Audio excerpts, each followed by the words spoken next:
La entrevista con Guillermo Torres Quirós. Bienvenidos al espacio donde conoceremos la historia a través de las vivencias de los protagonistas. Un espacio abierto donde el diálogo y el intercambio de ideas nos llevan a estar en contacto con nuestro presente.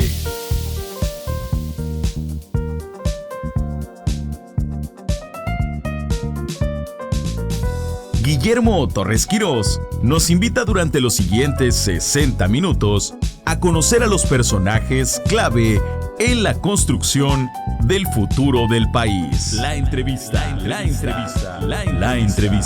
en Más Radio La Paz.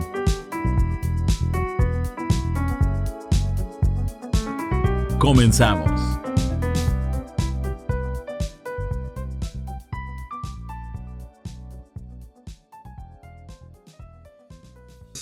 Y bueno, el día de hoy vamos a platicar con una mujer que yo puedo afirmar de las pioneras de la participación de la mujer en la política, un símbolo interesante porque lo ha hecho en Chihuahua, aunque ella no es originaria de Chihuahua, pero pues ha estado en distintos cargos, ha sido diputada local, diputada federal, senadora de la República, ha estado también al frente de algunas funciones de gobierno, y bueno, es también una apasionada de la vida, y bueno, hoy contamos aquí con la presencia de María Teresa Ortuño Gursa.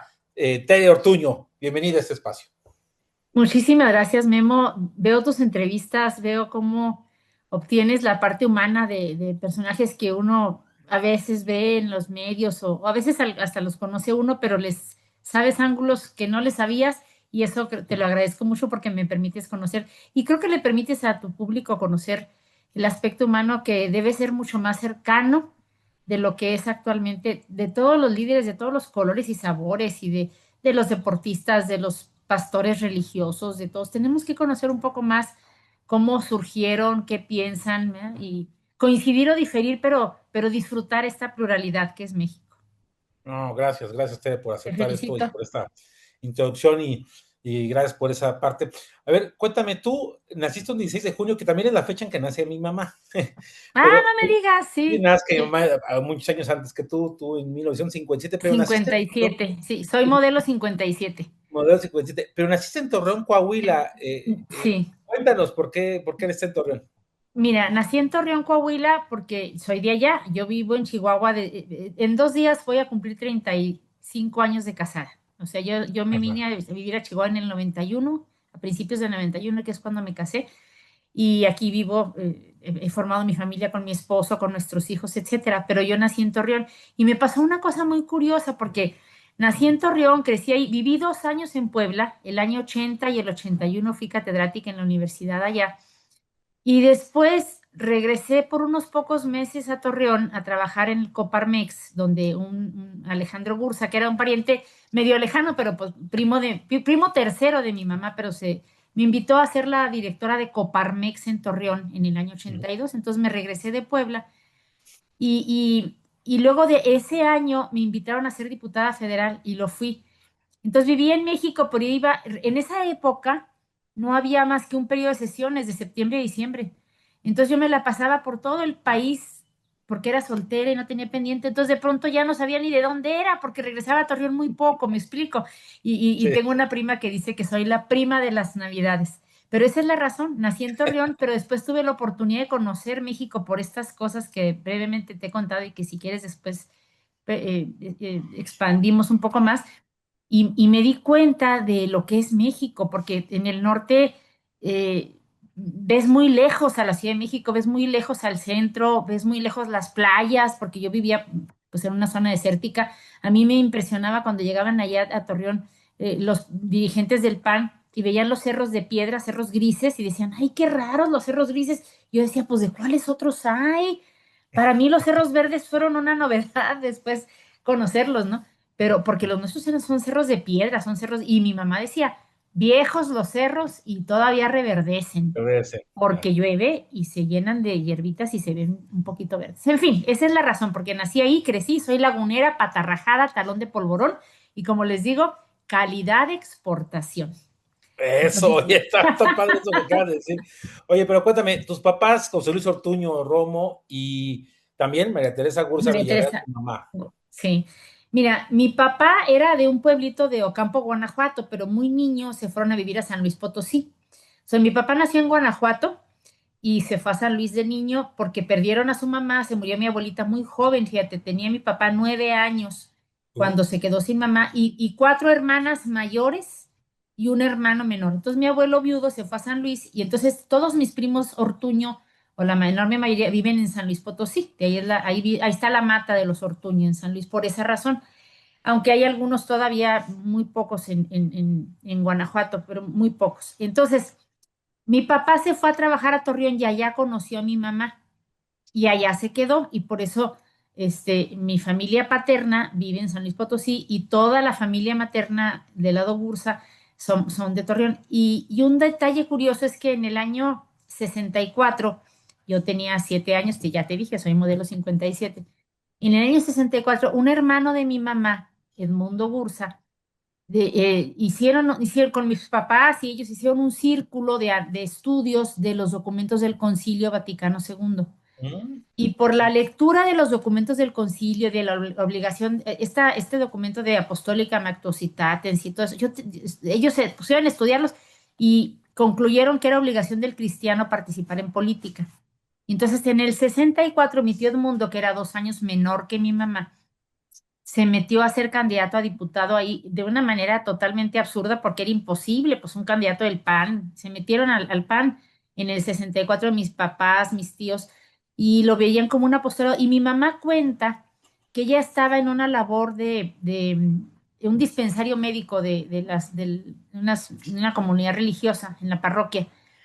Y entonces un día le llegó al doctor, que era un voluntario, y andaban ellas consiguiendo medicinas para acomodarlas, para donativos, todo eso. Y un día le llegó un niñito con el vientre inflamado y mi mamá dice que Ujú. ella no sabía que eso es desnutrición. Y que entonces ella le dijo al doctor, doctor, dígame, ¿qué medicina le paso de las que tenemos aquí? Y el doctor le dice, señora Ortuño, dígame, ¿qué medicina ve ahí contra el hambre? Oh, Y dice que eso la marcó tanto porque dijo, no estoy haciendo las cosas en el lugar en que debo estar.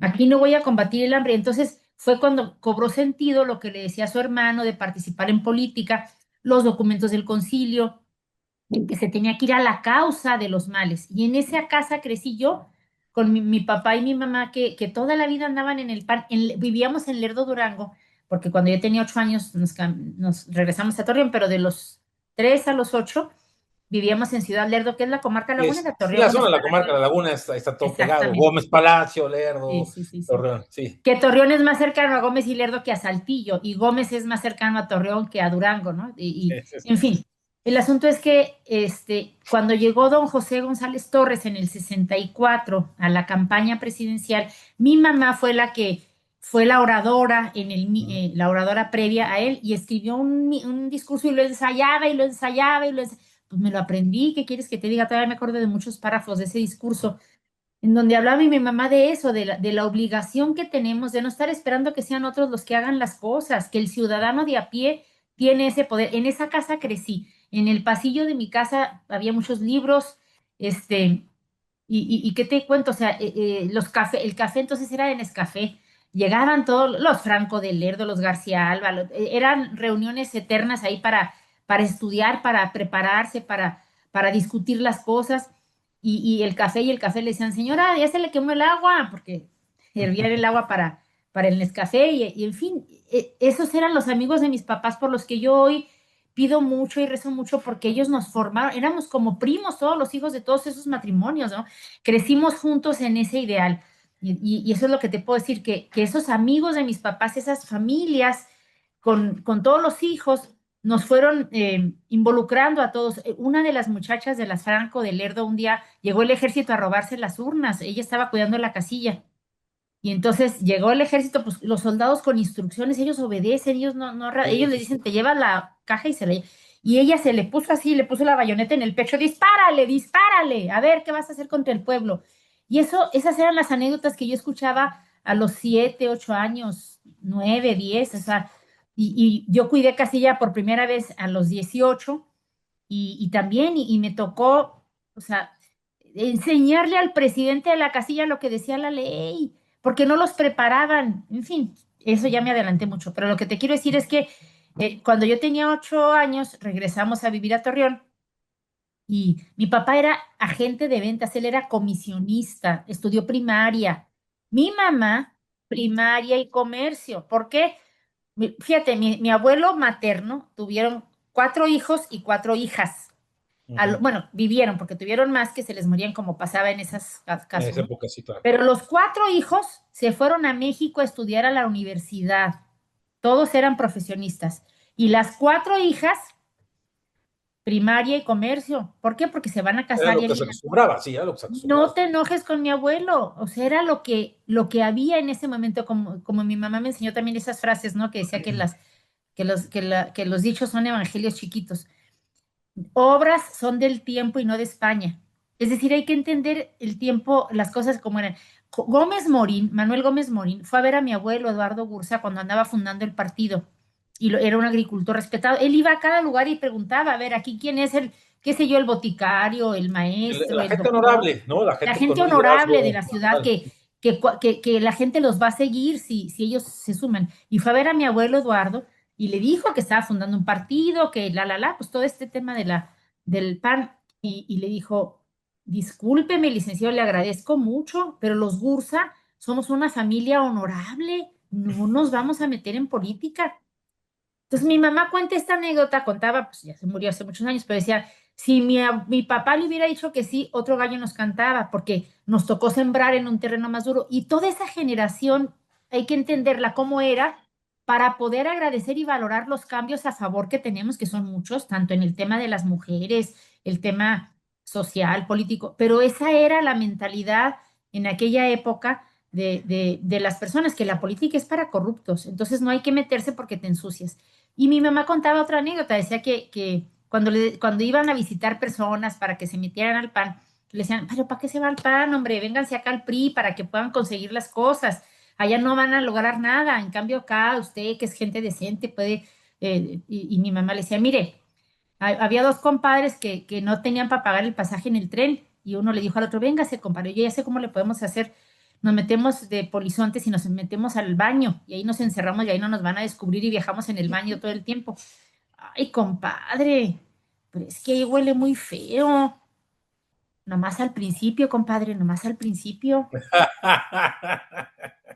Entonces, eso contestaba mi mamá cuando le decían que por qué no se metía al PRI. Y eso podríamos decir hoy de Morena, ¿eh? Nada más. Y conste, respetando que hay gente valiosa, gente correcta, gente sabia en todas partes y que ningún partido tiene el patrimonio de lo correcto, pero sino los principios, que es lo que hay que vivir en cada partido donde estés. Pero esas anécdotas son las que yo escuchaba, los libros que se leían, los círculos de estudio de mis papás, mis hermanos y yo, como siempre digo, yo no mamé leche, mamé pan. Entonces, esa es la formación que tengo. Por eso mismo, actualmente, hay veces que hago viscos cuando veo cosas en el pan que no me gustan y sigo pensando, sigo militando en el pan y sigo luchando por el pan, pero no significa que todo lo que pasa ahí me parezca bien, porque yo vengo de una militancia donde se gastaban los autos de la gente le ponía la gasolina para ir, íbamos con unas bocinotas a los poblados y la gente no salía porque le tenían miedo. Entonces, en los poblados, mi papá llevaba unas bocinas, grababa cuando iba Miguel Estrada, mi papá tenía unas cintas de esas de grabadoras de 2 carretes Sí. y grababa las conferencias cuando iban a Lerdo o a Torreón y luego nos íbamos con esas grabaciones a las colonias, a los ejidos y mi papá con las bocinas los ponía y la gente los oía en su casa. Era sembrar, sembrar y nadie estaba esperando que ibas a estar en el gobierno porque en el gobierno no estabas. Era decirle a la ciudadanía, era decirle a las mujeres, ahorita hablamos de las mujeres, era ven porque aquí hay un partido político para ti, porque tú puedes hacer muchas cosas, descubre tu poder. Ese era un poco el ambiente en el que yo nací y crecí, ya me extendí mucho. No, no, no, pero está bien porque es una muy buena introducción ahí lo que nos dices. A ver, eran ustedes 6 hermanos. ¿Tú qué lugar ocupabas de los hermanos? La segunda, soy la mayor de las mujeres. Primero tengo un hermano mayor, que es 2 años mayor que yo, que vive en Ciudad Juárez. y luego sigo yo, y luego sigue mi hermana Laura, que vive en Torreón, y sigue mi hermana María del Carmen, que vive en Querétaro. Ella actualmente tiene un cargo. Es más, mi hermana Carmen metió el tema de la familia en los recientes reforma de estatutos en el PAN, que hubo en noviembre pasado. Ella estudió ciencias de la familia y Ujú. ella vive en Querétaro, casada, todos estamos casados, pero quiero decir que ella trabaja actualmente no trabaja de trabajar de empleo, sino colabora con el Comité Colabora. Municipal del PAN en Querétaro en el tema de familia. Y luego sigue Eduardo, que vive en Torreón, y el más chico, que es Jesús.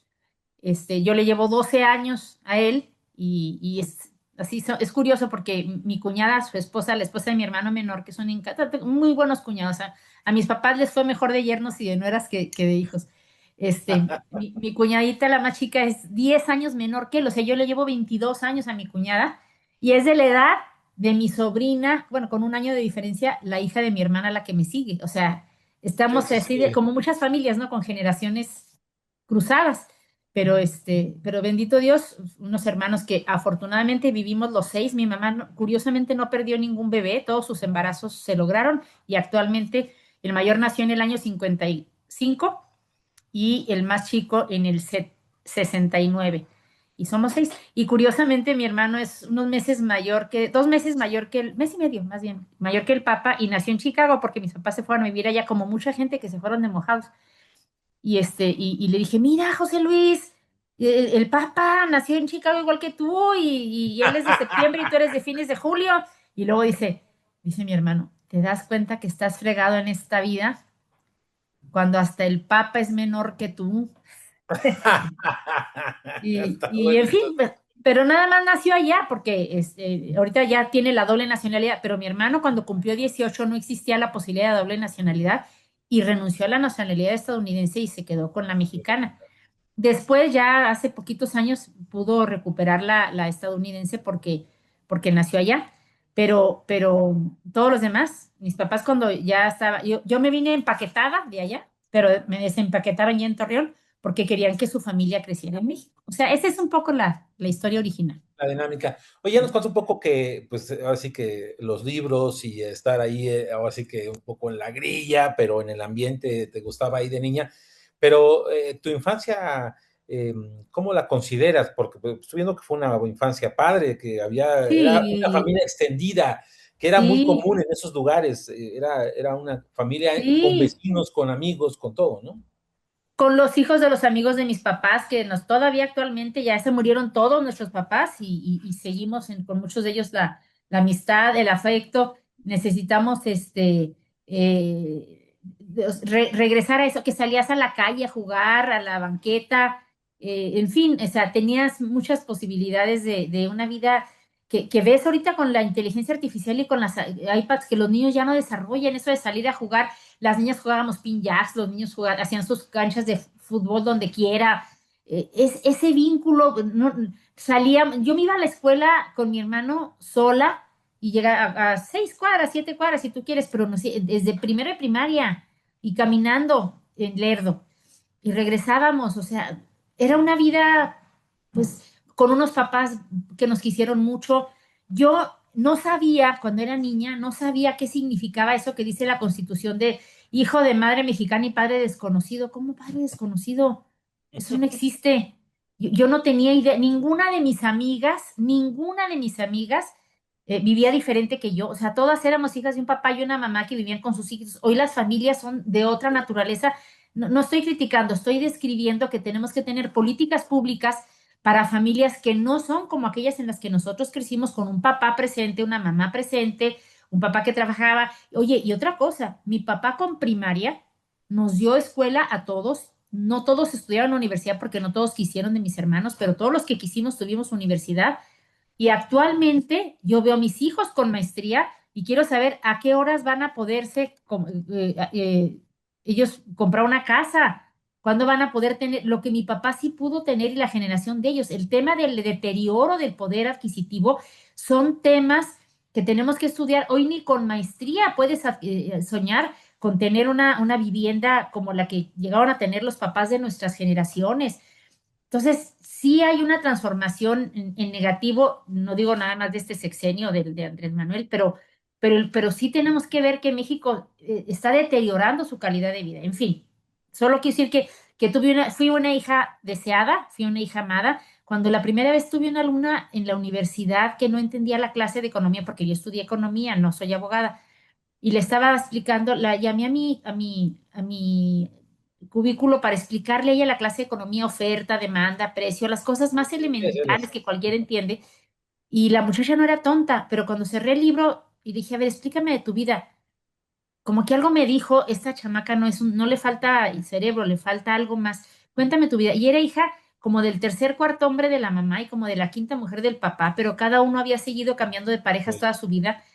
Y cuando yo traté de entenderla, fue cuando regresé por primera vez a mis 6 años, cuando mi mamá estaba embarazada de mi hermano Eduardo, y que me enseñaba los bordados y los tejidos que tenía, o cuando tuvo a mi hermano Jesús, que yo le llevo 12 años, y que mi mamá creía que era la meno, que ya dijo, ya me dejó el tren, y se ahorró 5 meses de embarazo porque pensó que era la menopausia. Ella se dio cuenta que estaba embarazada hasta que fue a ver al ginecólogo y le dijo, oye, se me hace que tengo un tumor. Dijo, sí, pues tienes un tumor, Teresa, pero con patas y se ahorró 5 meses de embarazo porque creía que ya no iba a tener hijos. Y la alegría, ¿qué creen? Estoy esperando.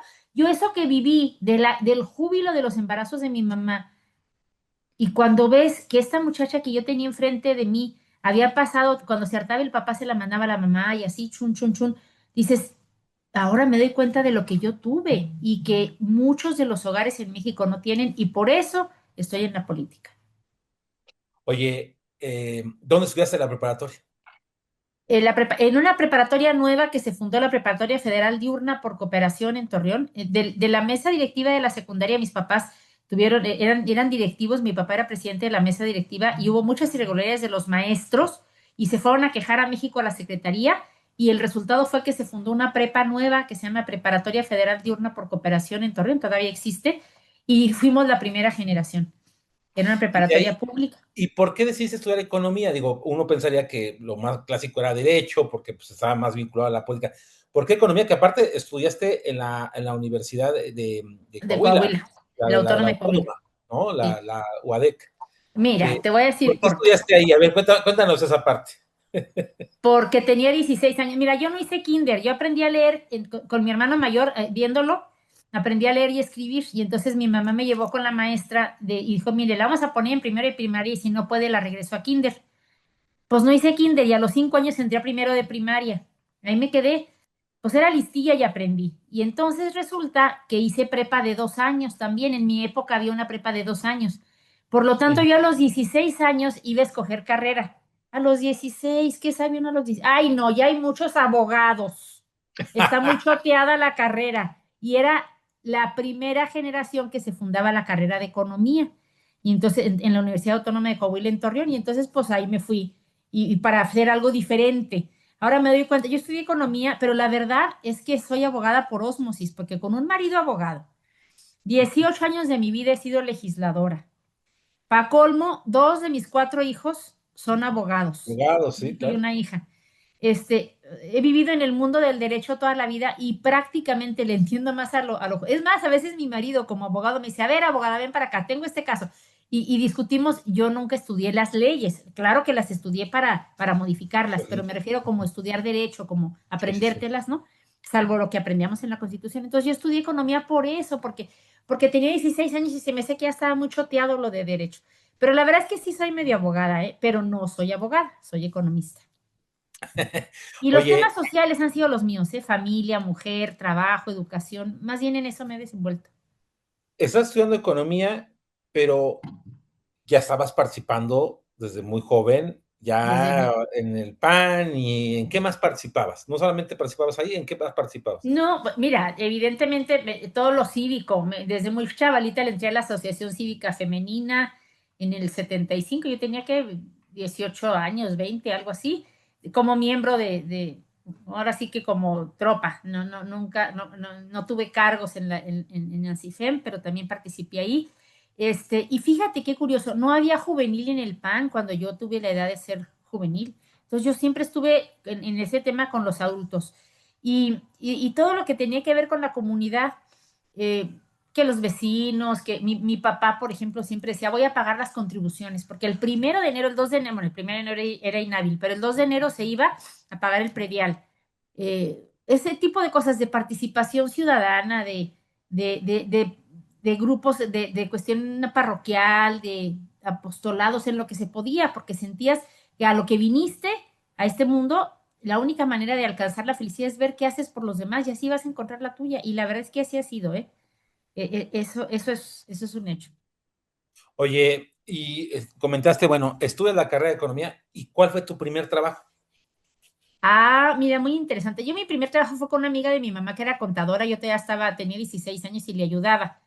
Y ella era totalmente informal, pero pues me pagaba aunque fuera poquito y pues yo tenía mi dinerito y era una cosa así como que, pues, que pasas a la vida adulta.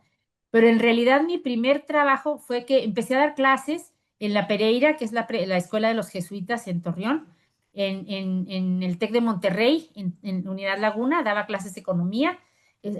Casi siempre he sido maestra, o fui maestra muchos años, ahí me inicié como docente en prepas, entré a la preparatoria en Lerdo, en la de Juan de Dios Castro Lozano en Lerdo, donde fui alumna, Ujú. también después algún tiempo di unas clasecitas y ya, pero realmente siempre he sido docente.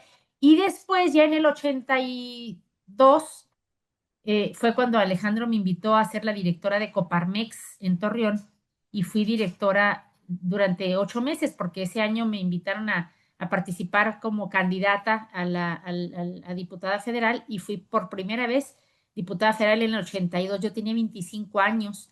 Ujú. Y déjame que te diga una cosa, ahora de los tan denostados plurinominales, yo fui diputada, he sido de mayoría y plurinominal en las dos, de las dos. Y en los dos tipos de legisladora que he sido, siempre igual de entregada y igual hay gente muy trabajadora de unos que de otros. Pero cuando yo fui diputada fue porque no había mujeres jóvenes en el PAN y don Alfonso Ituarte de Ciudad Juárez, que era miembro del CEN, decía, oigan, hay que buscar mujeres jóvenes profesionistas y nos buscaron a varias y vino la invitación y yo acepté, pensando que no me imaginé que me iban a poner en primer lugar de la lista de la circunscripción. Perdón que te interrumpa, pero entiendo que era cuando todavía eran 100 pluris, no eran todavía los Eran 200. 100 pluris, sí, a mí me tocó de 100 pluris La la primera 52 vez. legislatura, ¿no? En la 52 éramos 100, de los cuales éramos la mitad de 51 éramos del PAN. 50 más uno de mayoría, el único de mayoría que hubo, que era Armando Gordillo Mandujano, que era del Distrito 18 del Estado de México, Naucalpan, que le ganó a Javier Zamora Batis. Era el único de mayoría que logramos en esa ocasión, de 300 distritos, uno. Y los 50 éramos plurinominales, es decir, era la única vía que había, la que abrió Reyes Heroles para decir que vengan las voces.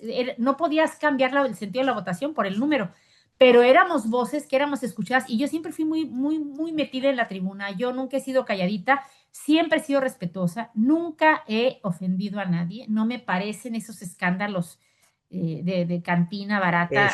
De show. Ajá. No, discúlpame, yo ni con legisladores del PAN me siento identificada cuando se ponen a insultar o a denostar. Hay maneras de denostar tan elegantes, tan con datos, con cifras, o sea, realmente lo mío no es esa confrontación, pero soy muy buena en la tribuna porque doy datos, porque doy cifras, porque contradigo. Por eso no me gusta defender lo indefendible. Oye, en esa situación de legislatura, principios de la década de los 80, son la segunda legislatura después de la ley Lope, Ajá. te toca, digo, muy jovencita, estás muy jovencita, pero te toca convivir con personajes como don José González Con Torres, don José González como, y Torres, del otro lado, Humberto Lugo Gil, que también fue de esa Lugo Gil legislatura, era el coordinador. Valadez Montoya del PDM, que fue de los sinarquistas, Sí, Rafael Aguilar Talamantes del Frente Cardenista. Sí, había personajes muy curiosos en esa sí, legislatura. sí, sí, sí, sí, sí, sí. Y Gerardo estaba Medina, que Ricardo, fue el director de la Gerardo Nación. Medina Valdés, que era todo un maestro, ¿verdad? Y mira, ¿y qué crees? Ricardo Monreal por el PRI también estaba. Creo que sin mayor pena ni gloria. Después tuve mucho trato con él como senadores, porque lo traté mucho ya cuando fuimos compañeros en el Senado. Y también fue diputado en la 50. Yo fui en la 52 y en la 54. Y curiosamente, también Manlio Fabio en la 54 y Monreal. Este, no, Monreal fue solamente en la 54, no en la 52, si no me equivoco. Manlio sí estaba en la 52 y en la 54, pero por el PRI las dos veces. Estaba de Yucatán, Roger Cícero McKinney del PAN, Ujú. brillantes panistas. Había gente de la que uno tenía muchísimo que aprender y eran debates. Estaba Juan José Hinojosa, no, hombre, un Ah, personaje José como Hinojosa. Juan Y José también Hinojosa. Bernardo Batis, ¿no? También esa Bernardo legislatura. Batis era nuestro coordinador. Yo le tengo mucho cariño, déjame que te diga que, por supuesto, no coincido con él desde hace muchos años que se fue del PAN, pero nos hemos encontrado últimamente en algunos eventos que no son partidistas y hay un cariño ahí que yo no puedo negar. Él era mi coordinador y hay una cosa que se genera en un grupo parlamentario que no se puede romper ni cuando alguno de ellos o varios se van del partido. Hay una fuerza, hay algo, es un vínculo, y te estoy diciendo del 82 al 85, y todavía le tengo mucho cariño a Bernardo Batis, y no exageraría si te digo que él me lo tiene también a mí. Sin embargo, no puedo encontrar lo defendible pues de la reforma judicial, de los acordeones, Claro. todo eso, pero eso no quita el cariño en lo personal. Tenemos en la política que aprender a distinguir eso, que hay un cariño personal, aunque hay una diferencia ideológica, doctrinal, pragmática, y que no veas mal que saludes a alguien del otro partido. Te pongo el caso, aquí en Chihuahua, yo fui diputada local 2 veces, Cruz Pérez Cuellar era del PAN, 2 veces fue presidente Ujú. estatal del PAN, ahora es morenista y es el alcalde de Juárez y bueno, trae una historia muy diferente a la que me tocó cuando convivimos. Pero yo sí me lo topo, lo saludaría con mucho cariño porque nos tocó vivir jornadas intensas. No estoy de acuerdo con él, no estoy de acuerdo con Morena, no estoy de acuerdo con lo que se hace hoy, pero tenemos que aprender en política a no perder ese vínculo humano y ese respeto entre personas de diferentes partidos, pues si no somos enemigos, somos adversarios. El enemigo es el hambre, es la injusticia, Sí. es la falta del bien común. Eso es lo que tenemos que combatir entre todos juntos. En fin, Vamos a hacer una breve pausa aquí en la entrevista. de Estamos acuerdo. platicando con Teo Ortuño. Ha estado muy interesante lo que nos ha ido platicando de vida y de elección de lo que era vivir en familia y vivir también con el sueño por la democracia. Vamos a hacer una pausa y regresamos. La entrevista con Guillermo Torres Quirós.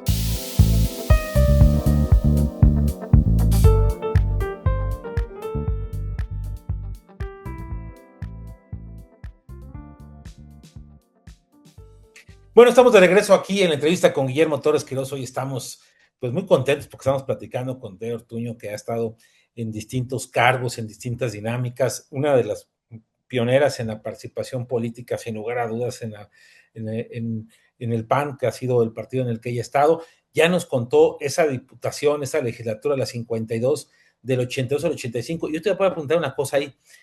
Te toca prácticamente, pues cuando se da la nacionalización de la banca y Sí, yo una estaba ahí. crisis económica tremenda.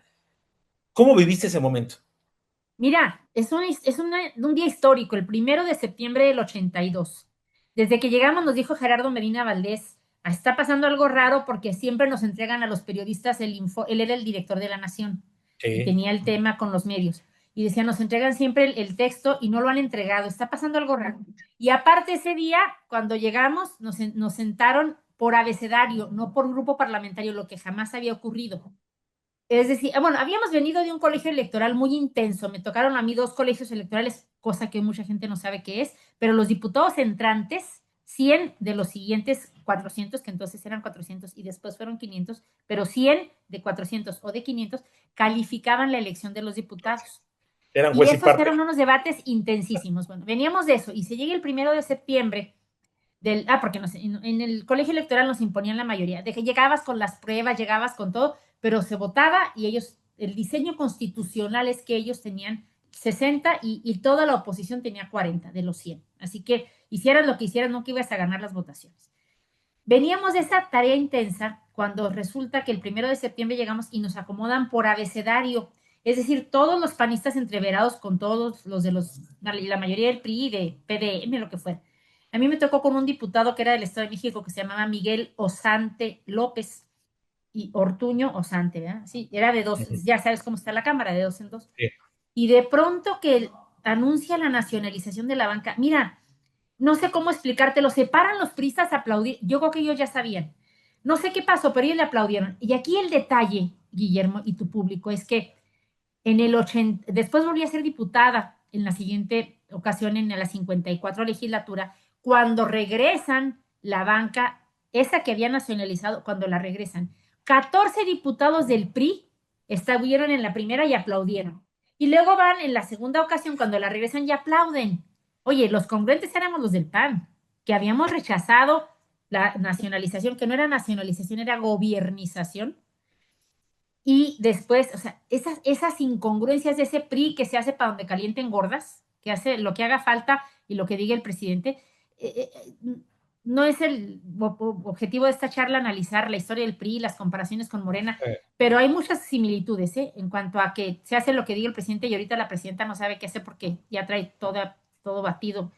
Pero quiero decir, esa nacionalización de la banca fue un momento histórico horrendo de desencuentro, de que primero hizo eso y después mandó la iniciativa para modificar la Constitución y las leyes para poderlo hacer. Esa es una cosa que se le olvida a la gente, pero no tenía la facultad legal para hacerlo. A la semana, 2 semanas, mandan las iniciativas y se aprueban en caliente y de repente, sin que existiera el marco jurídico para que hiciera eso. O sea, todo eso lo denunciamos, pero dicen, la oposición está callada, como ahorita se denuncia todo y la oposición está callada. No está callada. Hay voces fuertes que hablan, pero hay también una carencia de ciudadanía. Ese es otro tema del que más tarde platicamos. Pero eso pasó ese día, en el 1 de septiembre del 82, y me tocó estar cuando la regresa Salinas de Gortari en mayo del 89, si no me equivoco. Sí, porque es ya en la 54 legislatura en la que efectivamente se hace ese cambio, que por cierto, es una legislatura que, dime si me equivoco, no tenía mayoría calificada el PRI. No, fíjate, se necesitaba el voto del PAN. En esa segunda ocasión en que fui diputada, en la 54 legislatura, del 88 al 91, se hizo la creación del IFE, que hoy es el INE, del tribunal, toda esta reforma para dar reglas para que el que esté arriba pueda estar abajo y el que está abajo pueda estar arriba si se gana la voluntad ciudadana, y que se negoció ese artículo. Y es muy importante, mira, Juan Miguel Alcántara Soria, un compañero de Irapuato, Guanajuato, es un tipazo, todavía lo tengo en el Facebook y de pronto nos comunicamos. Él llevó la voz cantante de los del PAN en esa reforma electoral.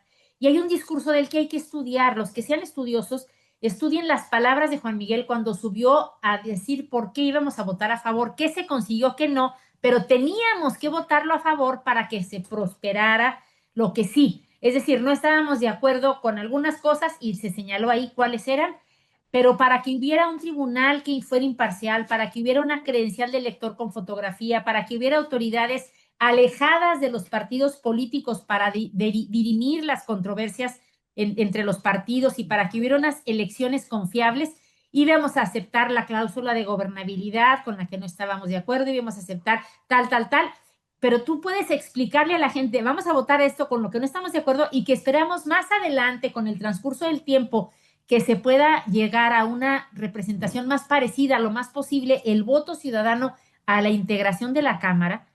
Todo eso se dijo. Entonces tú puedes fundar y motivar y puedes decir, no, voy a votar esto a favor, aunque no estoy del todo de acuerdo, porque es la única manera en que la negociación se alcanzó para poder conseguir lo que sí queremos: autoridades electorales, voto confiable, credencial de elector con fotografía. Yo creo que hablarle así a la gente, ese discurso de Juan Miguel tiene que estudiarse más, porque es el discurso del PAN, no era el solo de él.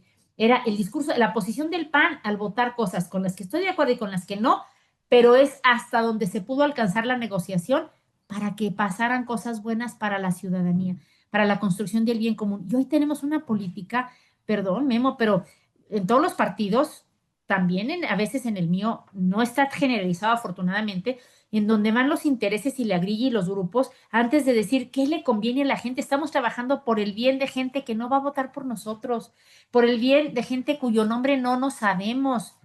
Y ahorita parece que nos están enseñando desde Morena y también a veces desde otros partidos la rebatinga. No, el construir el bien común es algo, y hay que reconocerle al PRI, también hay que decirlo explícitamente, que tuvo esa voluntad de llegar a esa negociación, de llegar a un acuerdo en donde se hicieron unas reglas consensadas por todos. ¿Qué reforma nos va a mandar la presidenta si nomás ellos la están acordando con los suyos internos y no, nadie la conoce afuera? Y no les interesa porque dicen, nomás con lo mío tengo, yo a ti no te necesito para opinar, aquí lo correcto. O sea, ¿qué concepto de democracia es ese?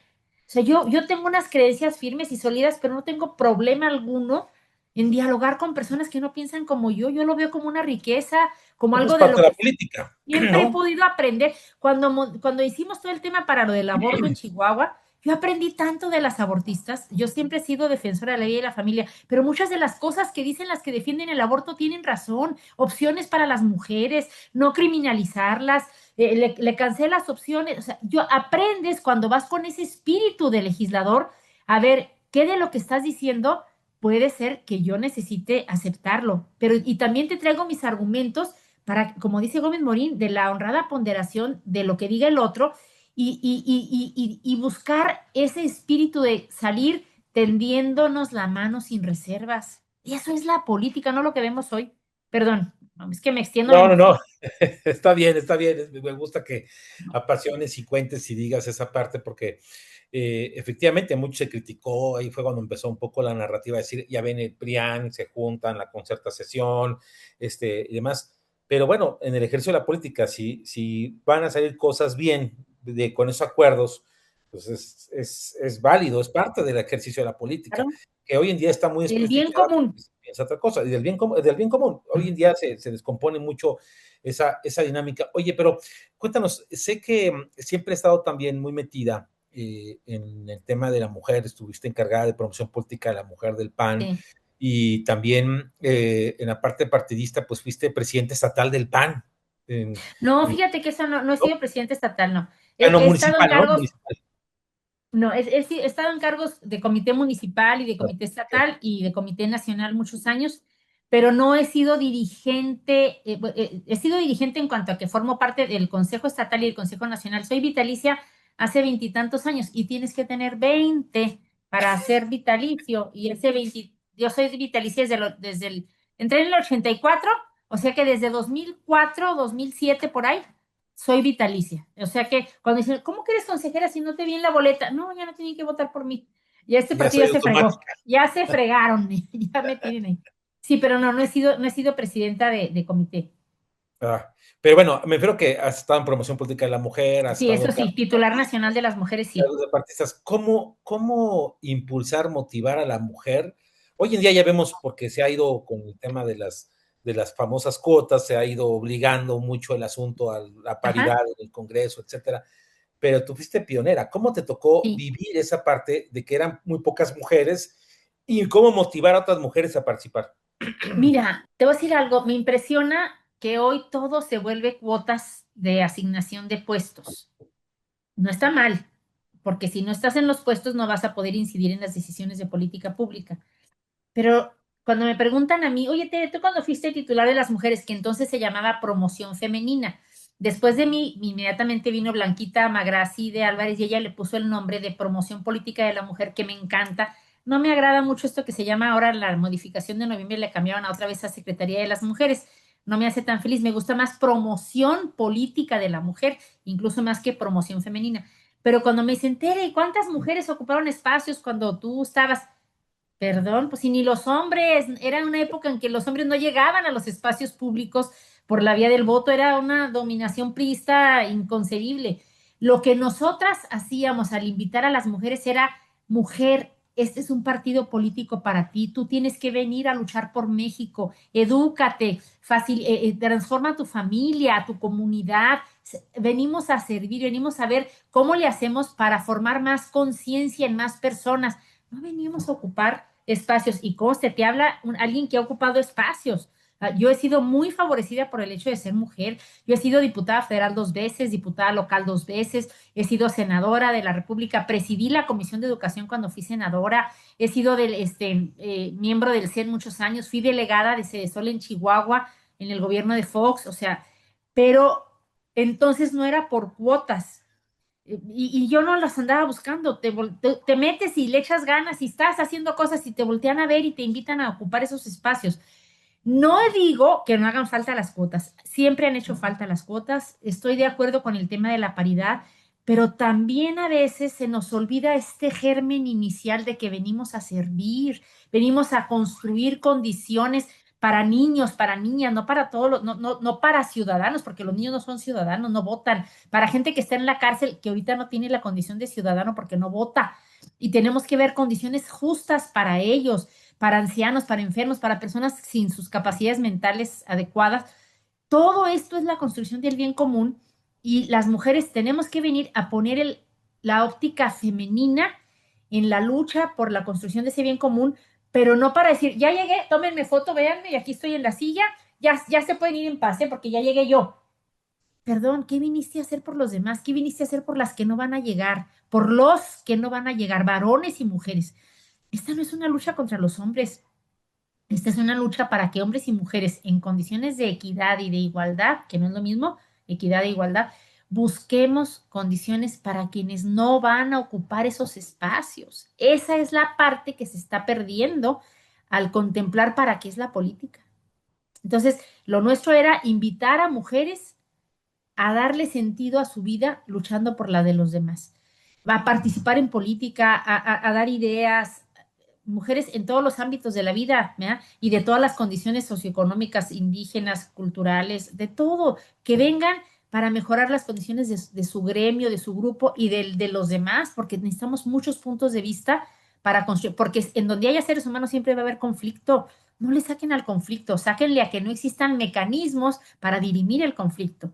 Pero la política es la sustitución de la guerra. Parlamentar, hablar, es la sustitución de la guerra. No vamos a resolver contigo con a balazos, sino que vamos a resolverlo dialogando, confrontando ideas y viendo qué traes tú y qué traigo yo para llegar a un acuerdo.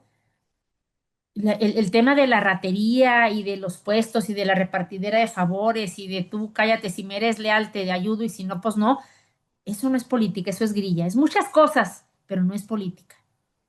En fin. Oye, en tu paso como diputada local, 2 ocasiones, la segunda fuiste coordinadora parlamentaria, pero en Sí. la primera, yo recuerdo que hiciste una iniciativa que fue histórica y fue pionera a nivel nacional, que fue proteger la vida desde la concepción. Cuéntanos un poco esa Esa parte. parte, porque Fíjate, eh, hoy en día que está tan descompuestos los términos y todo, ¿cómo fue proponer eso y cómo lo visionaste? Porque aparte, dime si me equivoco, porque puedo equivocar. Entiendo que cuando subiste a presentar eso, ¿estabas embarazada? era el día de la fecha probable de parto de mi Eso. primer hijo.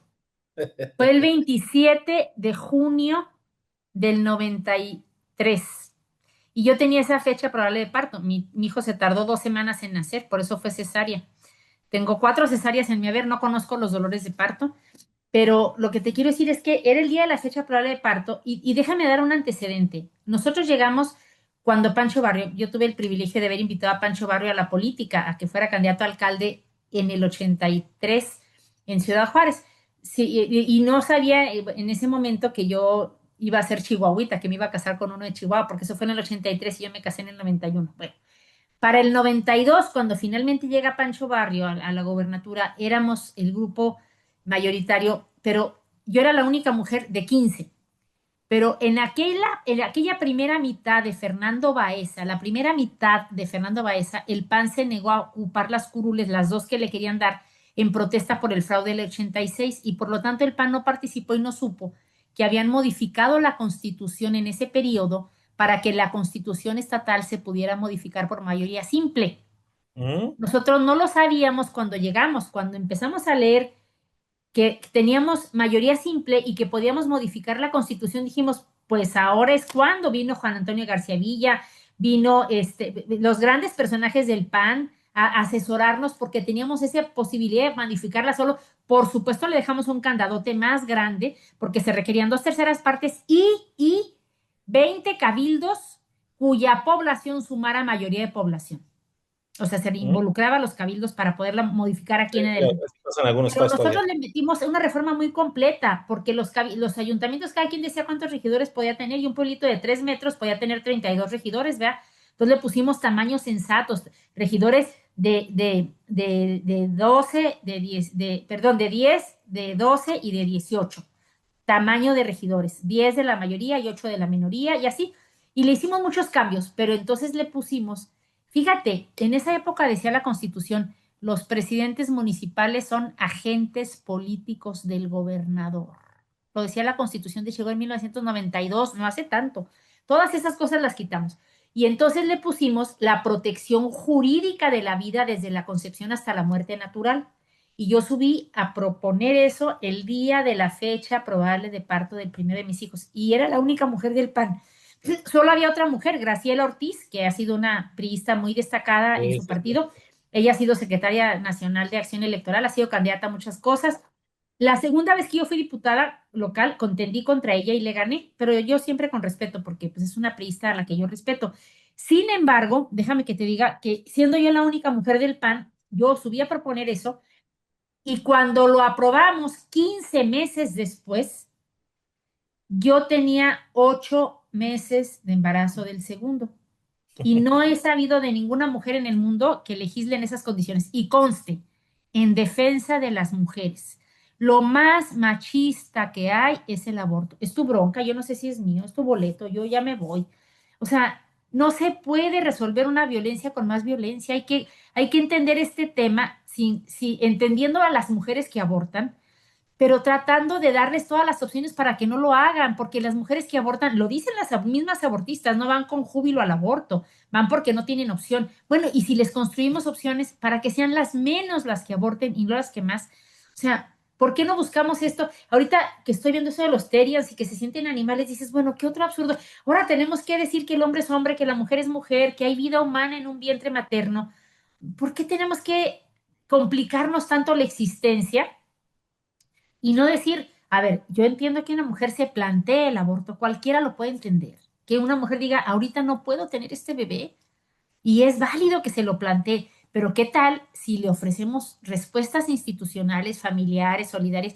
Cuando el papá la corre de la casa porque me manchaste el apellido, cuando en la escuela no la reciben porque eres un mal ejemplo para tus compañeros, cuando te piden carta de no embarazo para entrar a trabajar, o sea, y le vas cerrando las opciones y luego la llamas asesina si toma una de las pocas que le quedan. Vamos construyendo opciones de vida. Lo primero es la educación, la autoestima, el que los jóvenes entiendan lo que es el verdadero amor, que el placer sexual viene de la convivencia, del perdón, del aceptarse, del quererse, no de un momentito, de ratito ahí de que, ándale, rapidito ahorita que se puede. No, vamos viendo cuál es el concepto del amor. Y yo les decía mucho, fui directora del Colegio de Bachilleres, yo les decía mucho cuando iba a los planteles, ustedes vienen de hogares de todo tipo, algunos hogares muy bonitos, muy integrados, que dijeron, mi vida, aquí te espero cuando regreses, y otros salen de hogares rotos, pero eso no es decisión tuya. La decisión tuya es de qué hogar van a salir los hijos que tú un día vas a tener. ¿De dónde quieres que salgan tus hijos? ¿De una roca sólida que los sustenta? Pues eso depende de la educación que tú elijas tener para el amor. Pero eso no depende nada más de las circunstancias que te tocaron. Tú puedes cambiar esas circunstancias para los hijos que un día tú vas a tener. ¿Qué quieres darles a ellos? Entonces yo creo que a los jóvenes hay que involucrarlos más en la construcción de su propio futuro y no tratarlos como menores de edad, darles más herramientas para que razonen, para que tomen decisiones, meterles más tema de deportes, de ciencias, de clubes de lectura. O sea, realmente el tema del aborto no es un tema ideológico, es un tema en el que todos debemos estar de acuerdo. Incluso las personas que defienden el aborto deben estar de acuerdo en que no es lo ideal para una mujer. Entonces, si lo defiendes como una opción, vamos viendo otras opciones. Vamos construyendo opciones de vida y no de muerte. Y también debo decir que como senadora fui en junio de 2008 a la Suprema Corte de Justicia, a nombre del Grupo Parlamentario del PAN en el Senado, a hablar de la inconstitucionalidad del aborto que se había aprobado un año antes en la Ciudad de México. Y yo dije, los legisladores de la Ciudad de México quisieron resolver un problema, están atendiendo un problema, pero no lo están resolviendo de la manera adecuada. Vamos dando opciones de vida, vamos viendo cómo la legislación favorece una cultura de otro tipo. En fin, estos temas a mí me emocionan mucho, todo el tema educativo, familia, mujer, pero yo lo que creo es que tenemos que volver a lo elemental, a lo esencial, y que la política tiene que ser no nada de la grilla, sino la construcción del bien común, el ponernos de acuerdo entre diferentes, el respetarnos, el saber también ser astutos y también saber mover los resortes de la astucia, pero no con maldad, no con un corazón podrido, sino realmente buscar en la pluralidad el entender que México es un país diverso, plural, que hay muchos puntos de vista y que todos tenemos derecho a convivir y expresar nuestras ideas y a luchar por ellas, y que el voto sea el reflejo de una ciudadanía que vive valores y que busque el bien para todos y no a ver en dónde me hagan daño. Oye, ya lo acabas de comentar, en el espacio que fuiste senadora, te tocó también una reforma constitucional que fue muy importante, la reforma en derechos humanos. Eh, Sí, Cuéntanos cómo fue eso, porque como que no se le ha dado trascendencia, pero fue una gran reforma. totalmente trascendente. Mira, el artículo primero constitucional antes hablaba de las garantías individuales, pero quedaba ambiguo qué otorga el Estado, el derecho o la garantía del derecho. No es lo mismo, porque si el Estado te otorga el derecho, te lo puede quitar. Pero Sí, si claro. lo que te otorga el Estado es la garantía del derecho, entonces para que no hubiera esa discusión, no hablamos ya de la garantía, sino de derechos humanos. Derechos humanos. Y le pusimos, ahí está en la reforma constitucional, yo metí un documento que este doctor de la UNAM, ay, se me va ahorita el nombre, para que se entendiera el artículo 29, el artículo pro persona, en protección de la vida humana desde la concepción, porque se tiene que entender la Constitución y las reformas siempre en favor de la persona en el sentido más amplio. Y esa reforma se hizo en protección de la vida desde la concepción hasta la muerte natural. Yo entiendo la polémica de la eutanasia, por supuesto que es una polémica respetable, hay que hablar de eso, hay que hablar del aborto, pero hay que hablar con opciones de vida y no de muerte. Entonces, el tema de la reforma constitucional en materia de derechos humanos en 2011 lo hicimos los senadores de todos los partidos. ¿Para qué? Para que quedara claro el principio pro persona, para que se respetaran los derechos humanos y los tratados internacionales que México tiene firmados en el exterior tienen validez constitucional. No hay ningún tratado que atente contra la vida. Una cosa es que luego cada quien vaya y a una conferencia, por ejemplo, va y se dicen muchas cosas y todas se reseñan ahí. Se puede decir una cosa preciosa o una estupidez, Mm, pero si tú jalas la estupidez, está consignada ahí, ahí se dijo, pero eso no es lo que se acordó, es claro. lo que se dijo. Una conferencia puede decir mil cosas porque ahí se escucha todas las voces, pero no es un acuerdo. Y los tratados internacionales sí lo son y están ratificados por el Senado. Y entonces, este tema del orgullo que tenía México en la presencia, que los derechos humanos siempre se suponen violados por la autoridad. Cuando yo te agredo a ti o tú me agredes a mí, es entre particulares. Los derechos humanos solo los puede violar la autoridad. ¿Por qué? Porque la autoridad son miles y miles de personas. Por más que un gobernante quiera hacer el bien, pues ahí está el Seguro Social, está la Secretaría del Trabajo, está la Secretaría de Educación, están Comunicaciones y Transportes. Hay muchas maneras en que alguien le puede quitar sus derechos a otro y siempre es una autoridad. Por lo tanto, la vigilancia de los derechos humanos vigila a la autoridad que no agreda derechos de las personas. No puedes tener una comisión de derechos humanos palera del gobierno. En fin, son un montón de temas, las tragedias de México, se nos va el rato, pero todo ese tema de los derechos humanos pusimos a la persona en el centro y la persona no puede tener nombre y apellido, la persona es toda persona para que todas tengan la misma, incluso la autoridad ejerce, porque tiene el derecho de la autoridad, pero lo ejerce bajo un marco de reglas que tienen que haber sido escritas previamente a que llegara. ¿Y por qué? Porque eso es lo que garantiza los derechos humanos de los gobernados y el derecho de la autoridad a imponer la autoridad bajo ciertas reglas convenidas por todos en mecanismos avalados por todos, para que no vaya a haber un loco que diga, pues a mí no me, a mí para mí la ley no es la ley. Sí, claro. Oye, En Tere, fin, estamos en la recta final, ha sido muy, muy, muy valioso lo que nos has dicho, pero te tengo que preguntar, tienes ya más de 30 años de casada con don Héctor Pérez. ¿Cómo lo conociste? 35. Ay, esa es otra historia. Yo, mira, siempre digo que si reunieran a todos los panistas de toda la historia, vivos y muertos, imaginariamente, todos los que digan, a ver, ¿quién se casó o se hizo novio de alguien, aunque no haya casado en una campaña, en un gobierno? Pues va a haber muchas parejas. Pero yo me casé gracias a la revista La Nación, porque cuando fui candidata a gobernadora de Coahuila en el 87, me entrevistaron y salí en una portada de La Nación. Por cierto, esa foto de esa portada de La Nación es la que después se utilizó en la galería de todas las que hemos sido titulares de promoción política de la mujer. Cuando vean las fotos de todas las titulares nacionales de las mujeres, esa foto mía es la foto de la portada de la revista La Nación, que eso fue en el 87. Y en el 89 mi marido se asoció con una compañera y un compañero recién egresados para poner su despacho de abogados y su compañera, Soledad Limas, llevó las revistas La Nación para que las personas que hicieran antesala tuvieran ahí que leer. Ahí Y para... entonces él vio la revista de 2 años atrás y dijo, oye, ¿esta quién es? Ay, pues es Tere Ortuño. ¡Ma! ¿Qué Tere Ortuño no tiene como 50, 60 años? No, tiene como 30. Yo tenía 31.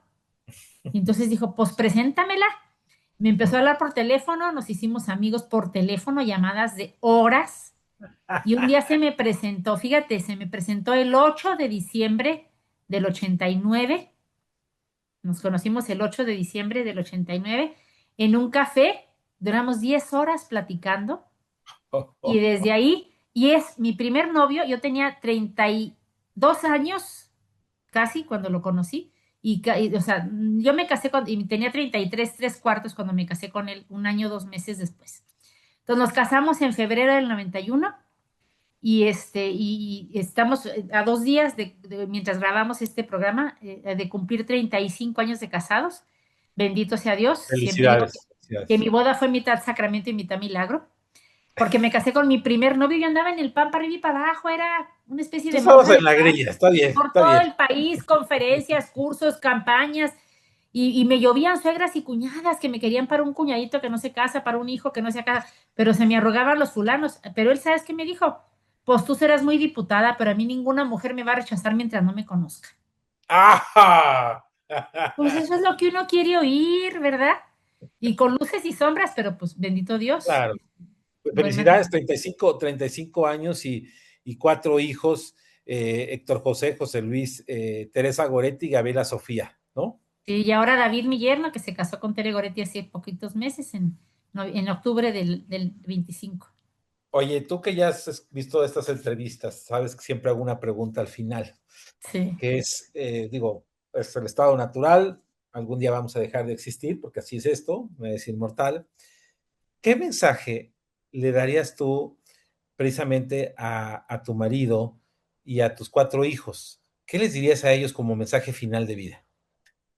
Fíjate que con frecuencia se los digo, yo quiero que cuando yo me muera me lloren un ratito, porque pues sí que me lloren tantito, pero que sean felices, que me recuerden con cariño, que recuerden, que me perdonen los errores, porque siempre la riega uno, ¿verdad? Y los que más saben de los errores que uno comete son los más cercanos.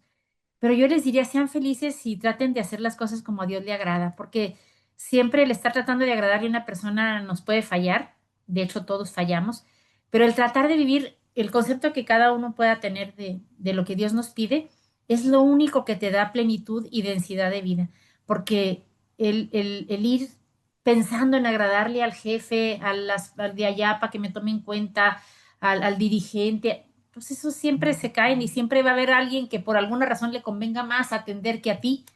Entonces traten de ser felices en las dificultades, incluso las penas, lo triste, lo doloroso no está reñido con lo bello. Encuentren lo bello de la vida en todas partes y traten de recordarme como alguien que quiso que fueran felices y que quiso ser feliz. Porque a eso vinimos, ¿eh? A pasárnosla bien, a pasárnosla de pachanga, construyendo el bien y la pachanga de otros, que otros también disfruten de la vida y que traten verdaderamente de que la densidad de vida sea el saber amar, el amarte a ti mismo para poder amar a los demás.